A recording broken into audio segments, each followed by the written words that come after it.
Good morning and welcome to this service of Unity of Bernie Online for Sunday, June 19th, 2020. I'm Reverend J. Mulkey and I'm so glad you're with us this morning. As I've said before, we, under normal conditions, meet at 123 Scenic Loop Road in Bernie, Texas at 9:30 a.m. for our book discussion and 11 o'clock for our worship service. When we can recongregate, I look forward to you being with us, being a part of what I call the house that love built. When you come through the doors, you'll note the love, the understanding, the support along your path of spiritual self-discovery that I have seen as I've been privileged to be the pastor for these years. You'll find that. You'll see it. And I hope you will be a part of it. And as conditions warrant, we'll be updating our Unity of Bernie Facebook page, and you can also subscribe to our newsletter. So simply email unityofbernie@yahoo.com, and you can get on our newsletter mailing list. This morning, I decided to tackle a not too weighty subject: love. Love 101. It's where a book was written by my friend Peter McWilliams in 1995 that talked about loving ourselves and being integrated and whole with the way we relate to ourselves and our world. This morning, I would like to take that a step further. I'd like to hopefully call on you to understand that you are the change that's needed in this world right now. I don't think for a moment that any of us can look at our world as it is and as we're expressing right now and say this is the hope that we've had for so long. We see right now, and it's not an act of negativity to observe what's going on. We know that our country right now is suffering. It's suffering from a racial divide, socioeconomic divide, a division of people like we've never seen before. And I believe that we're called on to reach inside and be our very best. You know, the truth that we carry, the truth that we love, that we've practiced. Some of us have been doing this a long time. I've been doing it 40-some years.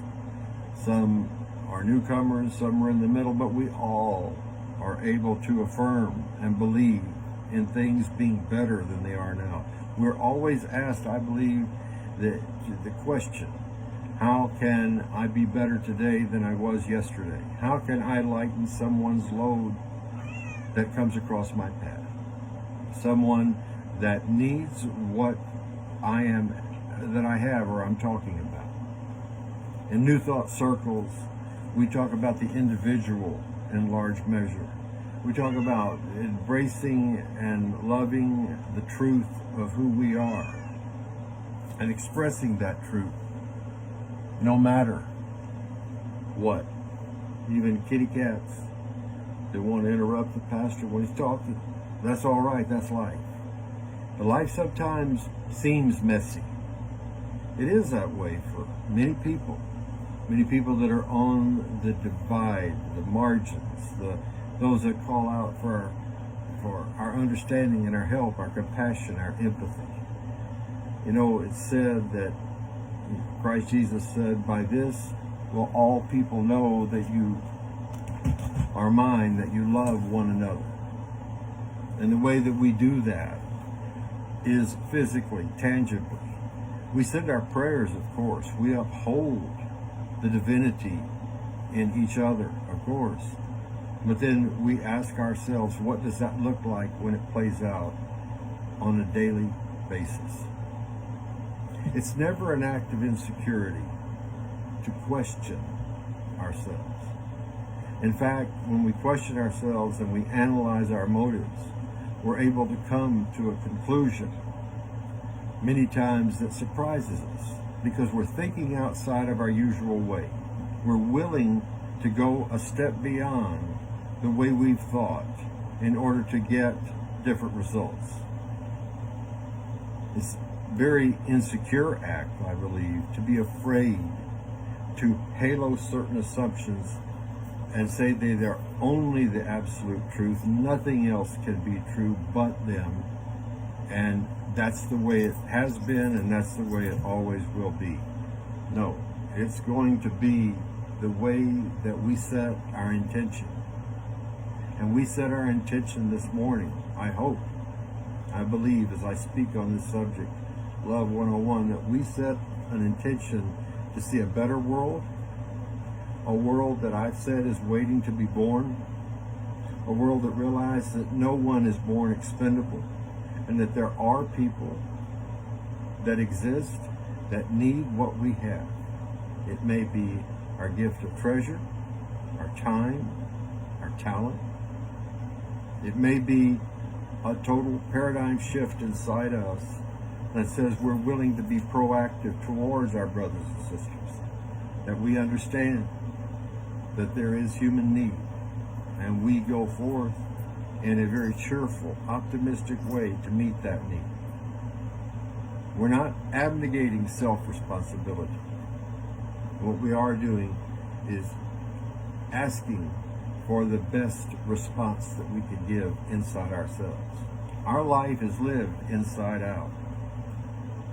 We make our own decisions. And I think sometimes, especially times like this where we're inside our homes, where we feel isolated and we're doing the social distancing and the things that are necessary not to become physically ill,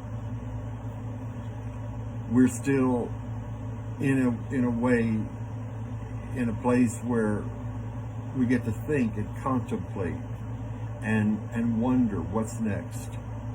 And the world that I'm talking about, that's waiting to be born, is a world of mutual cooperation where discrimination based on the color of skin, based on sexual orientation, based on political ideologies, is a thing of the past, where we realize that we are one and that we're willing to come together and be the change we wish to see.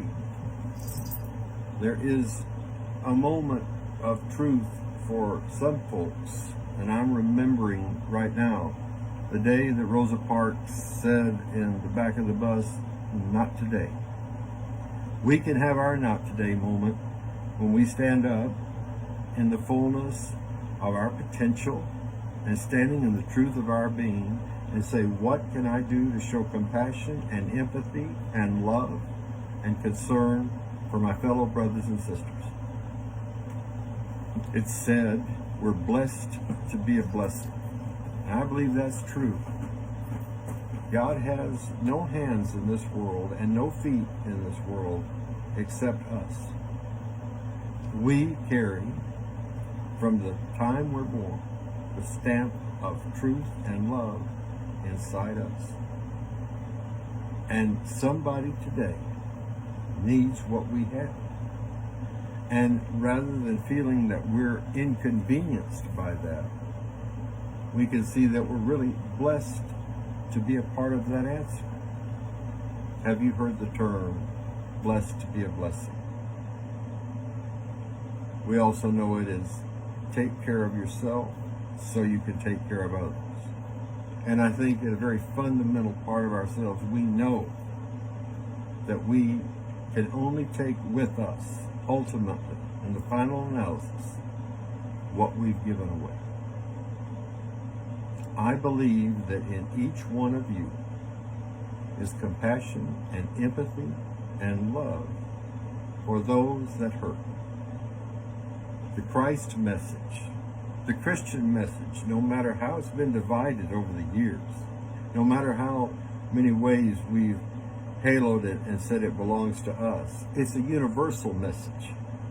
It's a message that goes beyond the labels and the beliefs that we stake claim to. I've said before, staking your claim to a belief is a great thing because it lets you know where you are. But true faith and belief in the God within you and outside of you Let's go. Faith is a verb.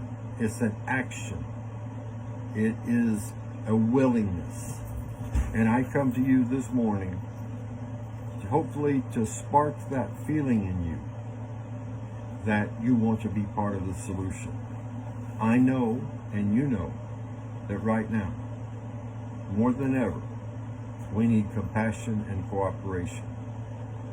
If nothing else, this virus has given us time to contemplate, to ask ourselves some fundamental questions about who and what we are. I don't think any of us just sit at home and pass time. Many of us watch the news, some of us too much. We can get numb to suffering. I hope I never do. I don't believe I ever have. I don't believe you want to do that either. I believe that you have an answer inside you that you just may not know how to express right now in the midst of all that's going on. Sometimes we are led to give of our talents through our treasure, our time, our understanding, our compassion, to get involved. And I think that our willingness to do that equals our ability to make a change. You know, compassion is what separates us from many other living creatures in our world. We're able to think and receive impulse, receive divine impulse, because that's the living, palpable part of who we are. To right wrongs is not a terrible responsibility, it's a blessing, because we are speaking to the oneness that we know we all are. And we know that if we're not addressing those needs and those concerns and those terrible problems that exist in the margins of our society, as sometimes as well as right through the middle of it, if we're not doing that, we know we're not doing our best. And I think that each one of us wants to be part of a solution. Now we can stake our claim, join our particular parties, groups, organizations, and say, we're right, they're wrong. But that's treating people as if they're expendable. And I don't believe there's any one of you out here today that wants to treat someone as if they're expendable, that they don't matter, that they don't count. That is counter to the Christ Jesus message in any way, in any of its permutations. The love chapter, the love 101 that I'm talking about in our Christian Bible, in 1 Corinthians, it says that love is gentle and kind. It's not boastful. It's not vaunted up with itself.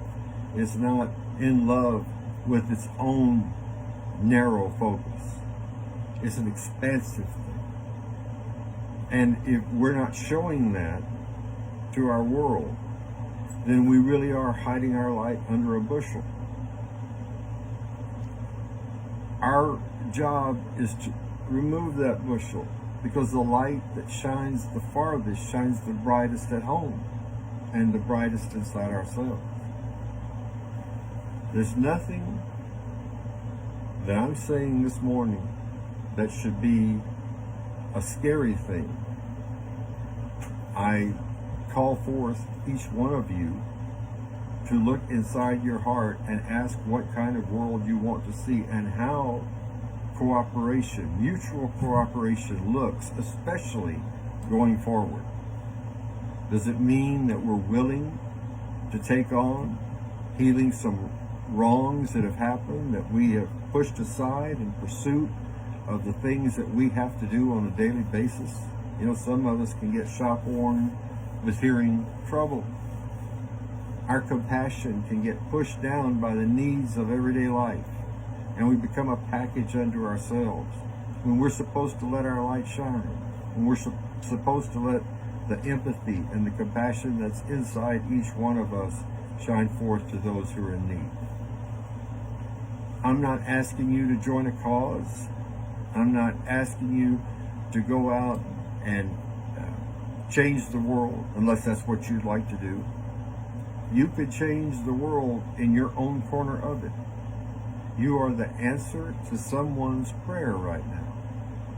In fact, many times, the only sermon someone will hear is the one that they see.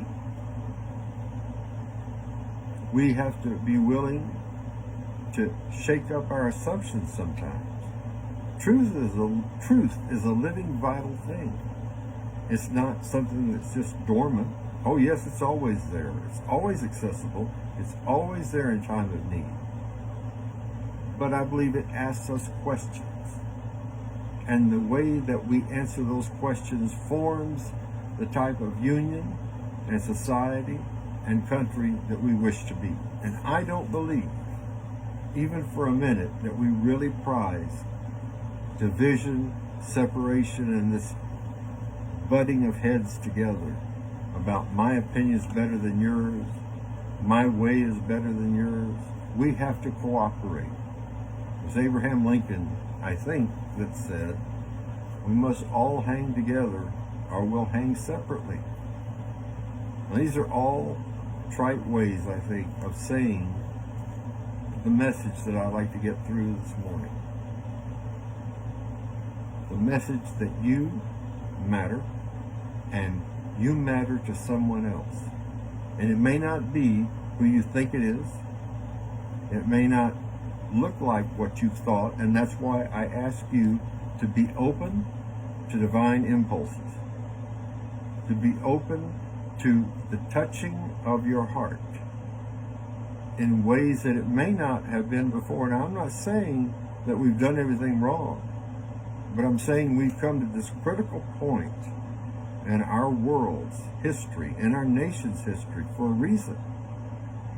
It's not just for us to remain healthy through this pandemic. It's also to address the reasons that this came in the first place. And regardless of whatever metaphysical reason you may be able to come up with about why we're going through this, or any reason I may come up with as to why this is going on, I do believe, and I think you'd agree, that we are here and asking questions about what it is right now that we need to be and what we need to be as we pass through this and enter this new world. A world where we understand another's humanity, we're empathetic, and we're compassionate. Not to the point that we break ourselves, but that we make ourselves better, more loving, kinder. I'm not saying you're not that now. I'm saying we need an extra dose of it.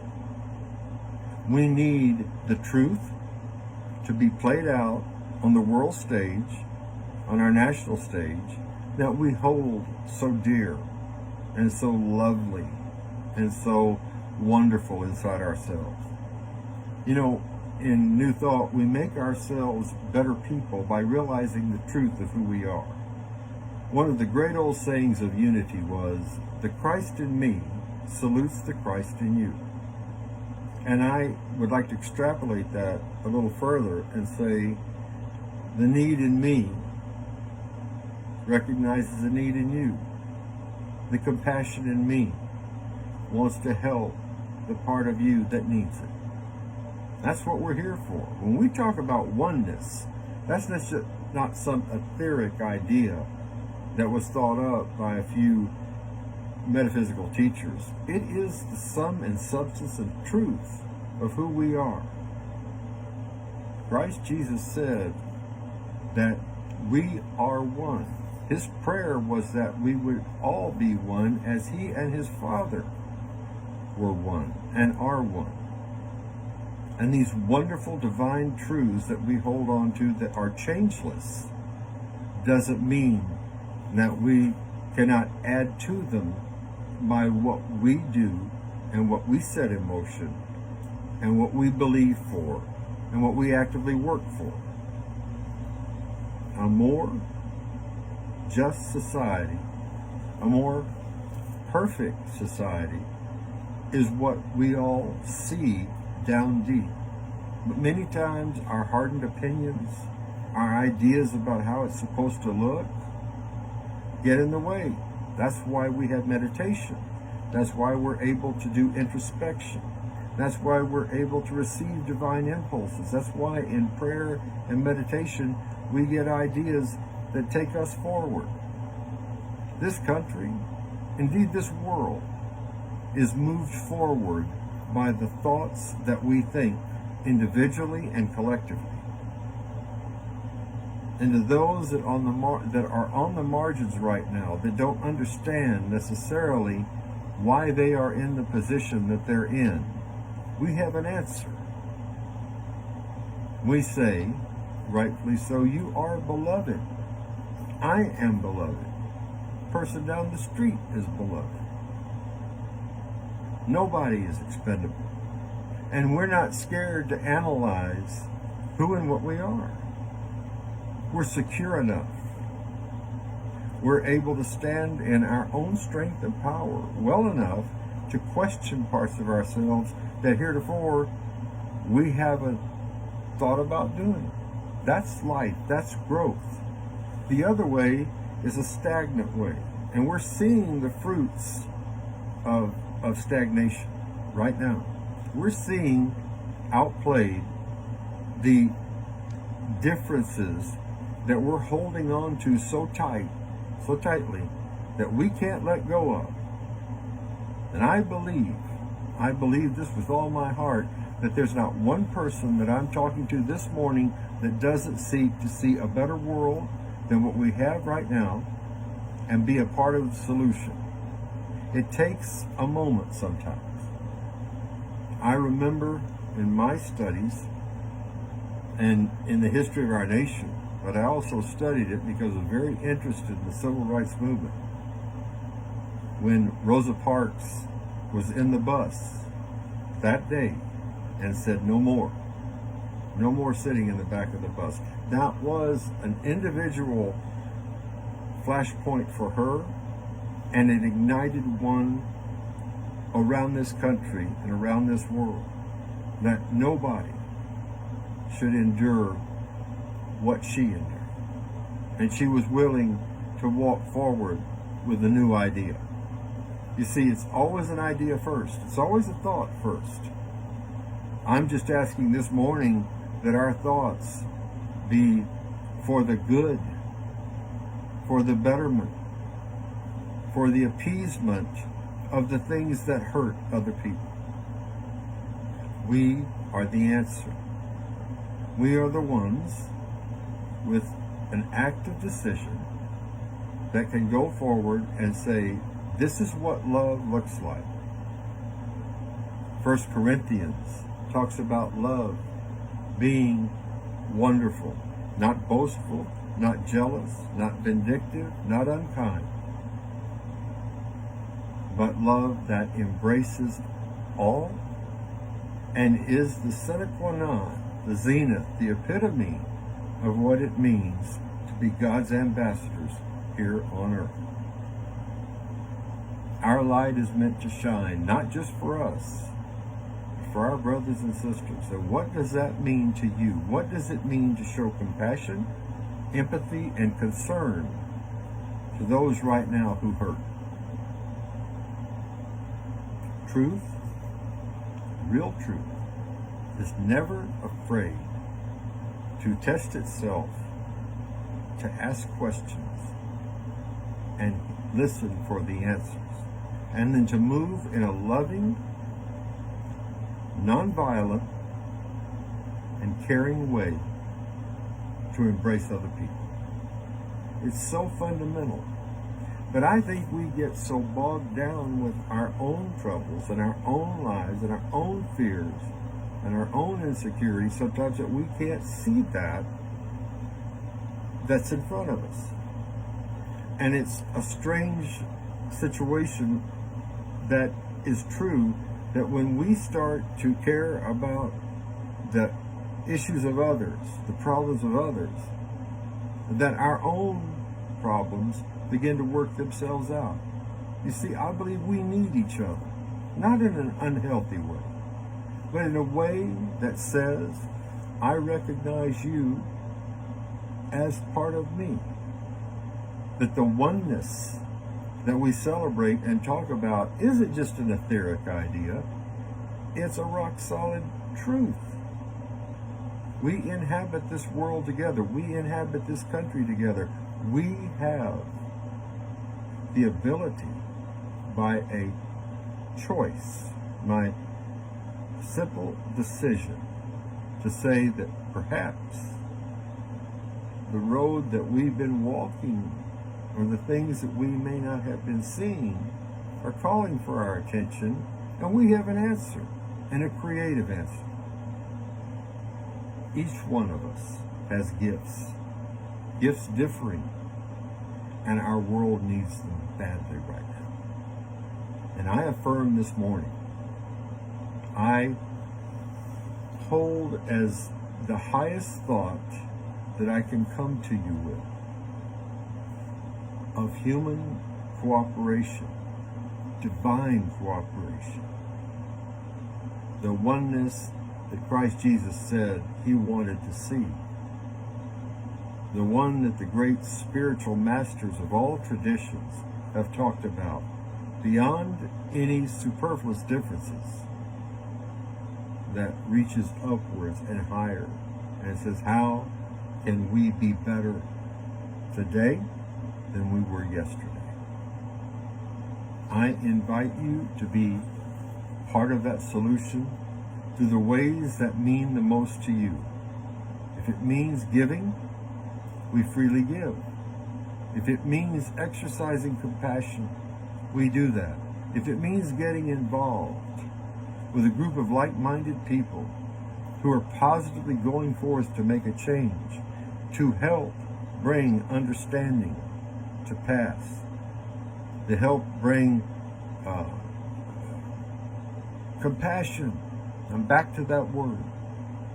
We feel it because it's the God force within us that says, you're needed, you're necessary. You know nobody's expendable. And you're here blessed to be a blessing to someone else.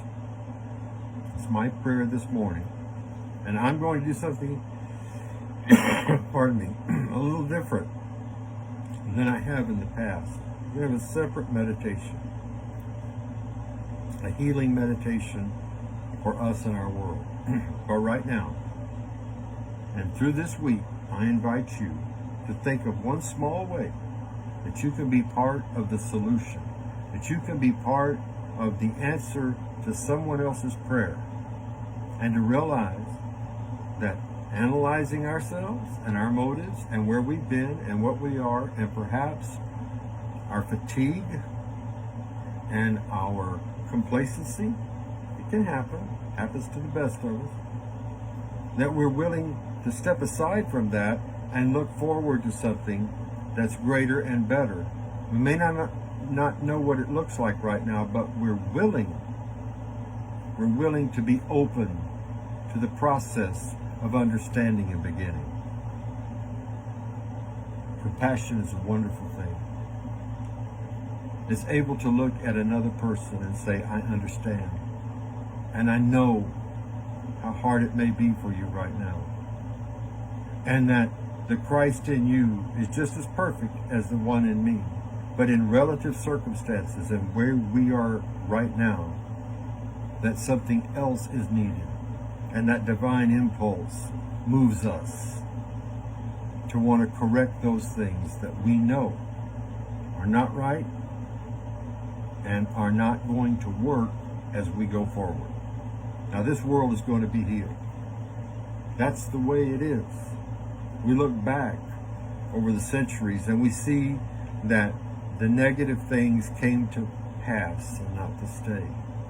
But they came to pass because there were people who were willing to get involved, who would throw themselves and their God selves into the problems that confronted them and became better in the process.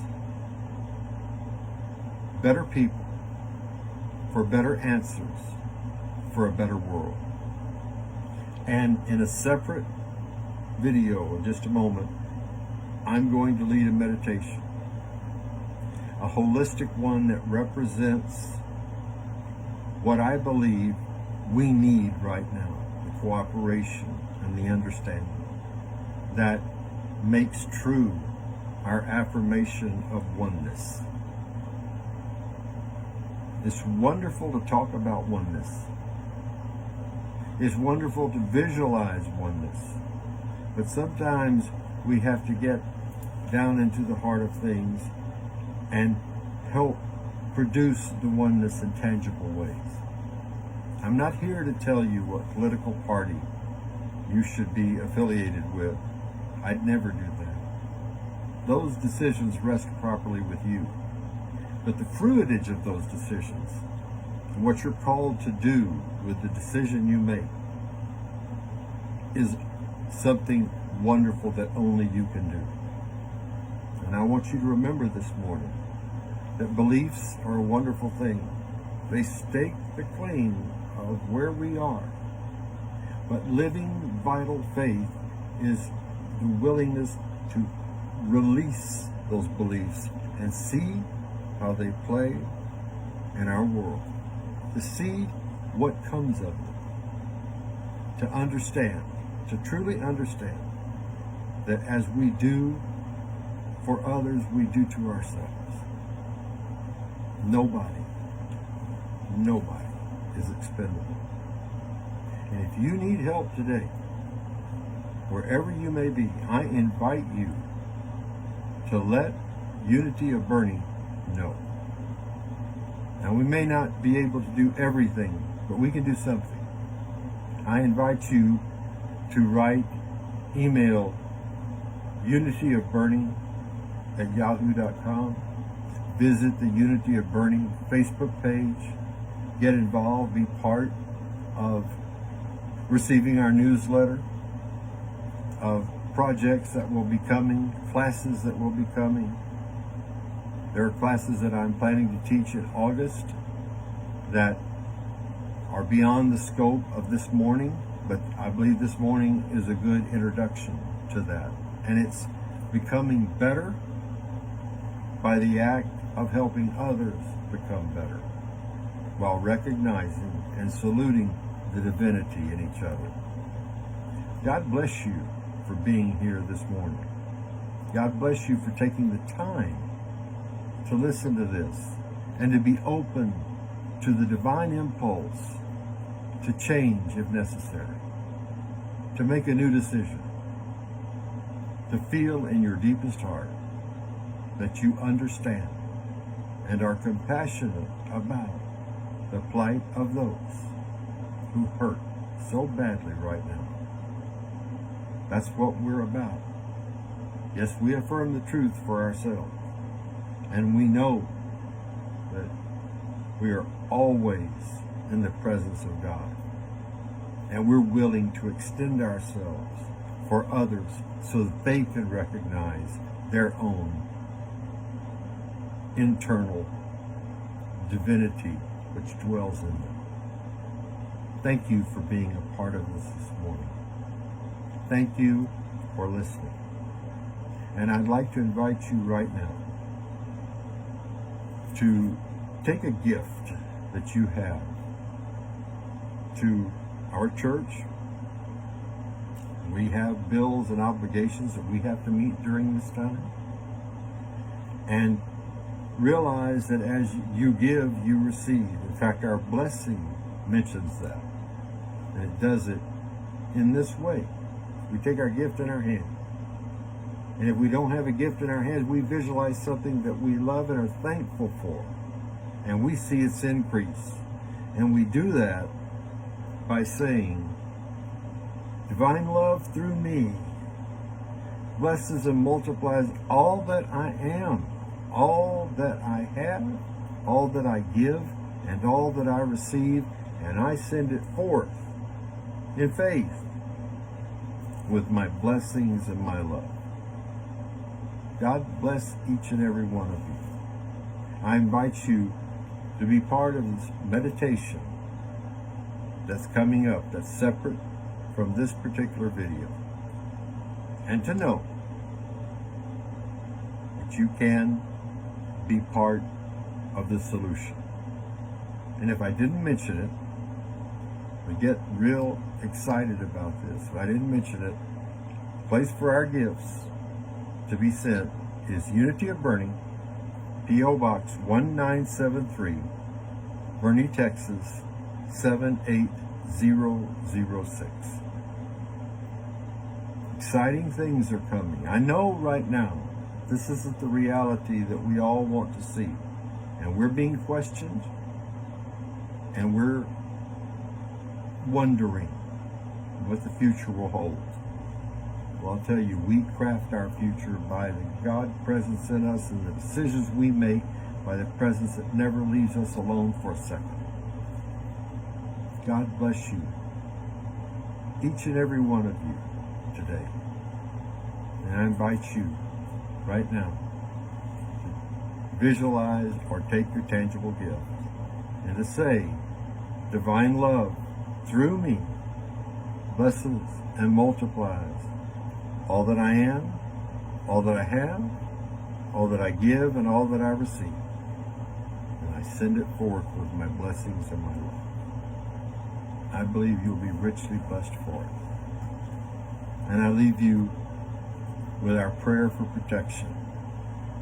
And I want you to not only envision it for yourself, but for our neighbors and our world.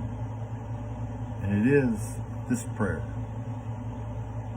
The light of God surrounds us. The love of God enfolds us. The power of God protects us. The presence of God watches over us. Wherever we are, God is, and all is well. God bless each and every one of you, and I look forward to seeing you next week at this same time. May God richly bless you.